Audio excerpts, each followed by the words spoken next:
Hey everyone, it's Shoutout here and welcome back to my video. And in today's video, we're going to be unboxing my new graphics card. So you're probably wondering why I'm doing this. So there's actually a variety of reasons. Reason number one, Vega doesn't work nearly as well as I hope. It's good, it was good to get going, but the main issue that I have is that I can't even use my computer for Elgato recording. So I go to record my Xbox playing Rocket League and the audio goes off sync with the video or just totally doesn't work at all. What's weird is before I used this computer to record, I was using a laptop that's far less powerful than my PC, yet that still records on Elgato better than my gaming PC, and it's just an Elgato software issue. But the first thing I was thinking is that Vega was the problem. Now, this is an issue that I've known since July 2020, so I've known this issue for a very long time, and that's not the only reason why I'm getting this. Reason number two, Rocket League's performance is terrible on this thing. It's not a very good thing when your main game doesn't really run that great, so ideally, as I want to move more to PC, and especially with this being a next-gen console replacement, I kind of want to make it so it'll actually work a little bit better. And reason number three is editing. Renders can take a while, so that'll be nice to kind of cut down render time a bit, and especially with Resolve, hopefully putting this in helps. Basically, I just want to increase the performance of my computer, and this is the easiest way to do that. And on top of that, this graphics card, which is the RX 580, is actually a pretty solid budget card. Or should I say it was a pretty solid budget card. It's been about a month and a half since I filmed this video, and in that time, this card has actually had a little bit of a price increase. This is mainly because a lot of parts have been going out of stock recently, and graphics cards have been heavily affected by this. At the new price point, I just looked it up. It's still not a bad deal, but it's something you're going to want to take into consideration. That pretty much means that the price I'm going to give in this video, if I end up giving a price, I haven't finished editing it yet, obviously, the price I'm going to give is going to be inaccurate. To be sure, if you are interested in this card, to double check the price. It has gone up a little bit since I recorded this video. I did kind of hint that I was going to be getting this card in my monitor video. I don't think I had got the card at that time, but I pretty much knew that this was the one I was going to be getting. One of the reasons why I bought my monitor, which I actually have right here now, is because of free. That kind of led me to buy this card and get the monitor because they'll work well together. Other than that, there's nothing really too interesting on the box. Let's just open this thing up, see what we get. Fairly good presentation from MSI. So what do we get in here before we look at the actual card? Probably just an afterburner disc, I'm assuming, because this is an MSI card. Oh, so here we have the graphics card, and honestly, it doesn't look that bad. The heatsink actually doesn't take up that much room on the card, which I did kind of see before. That's actually pretty cool. I mean, it definitely looks okay. I've seen other graphics cards of this general style, but this is actually pretty cool. This should fit in my case no problem, so let's try to put it in now. So you probably recognize this as my PC. So far, I mean, it's working fine. I mean, I haven't really done that much to it. All I've done is really just put in an old DVD drive. I cut this handle on the board, which that's gonna come in handy now because I'd have to do that now anyways.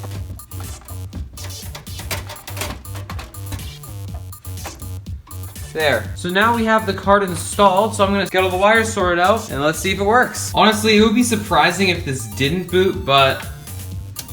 So what happened is I actually just didn't plug in the cable to the graphics card. I'm so used to plugging it into the computer. So one thing that I immediately like about this graphics card is that the fans actually turn off whenever PC is basically not doing much. So right now the fans aren't even spinning because I just booted Goat Simulator. This is gonna be our first test. This is with 1080p high. So already at better settings. Now a little bit of stutter just there, but we're getting good frame rates all the way. Maybe I'd turn it down a little. I have MSI 8 on right now, so I'd maybe just turn that off. But honestly, this game is working just about as well as I wanted it to, so I'm happy. Next up, we have Trove. This is a game I've been playing a lot of recently, so I can compare it to Vega pretty easily. This is already way better than Vega ever was. Just in the hub world here, we're getting around 80 frames, and I think this is on low settings or medium. So now turned up to ultra settings on Trove. Why do ultra settings look so bad in this game? We're getting 103 frames. This is way better than Vega ever was. Like, this is like, for a budget build, I'm very happy with this. Just in the hub world here. And the hub world is the most demanding part of Trove. Yeah, this is way better. We're getting a nice, solid 115 frames. Trove is a lighter game, but this is definitely working just about as well as I hoped, I would say. I can even turn the graphics settings up a bit, and I'm still getting really solid frame rates in this game. So next up, we have Minecraft, and just in the Kit PvP hub, I don't know what it is with this game on my PC. It just doesn't work as well. I don't know why. Okay, there we go. So yeah, easily 75. That's capped at the monitor. I can basically tell. How much more can I crank this up? Let's just try going for that and see what happens. It's still capped. Obviously, it's Minecraft. It's not hard. We're capped at the monitor right now, but I'm glad that it works. I'll say that much because I don't know why, but this game probably performed the worst compared to any...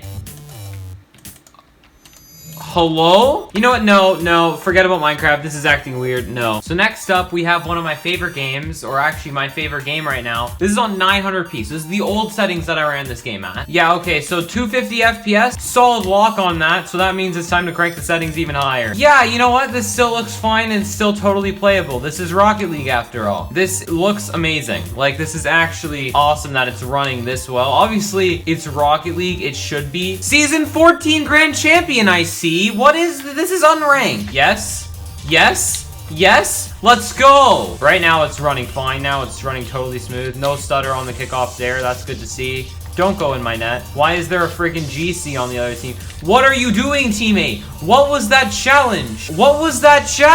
Hey, this is working perfect though. RX 580.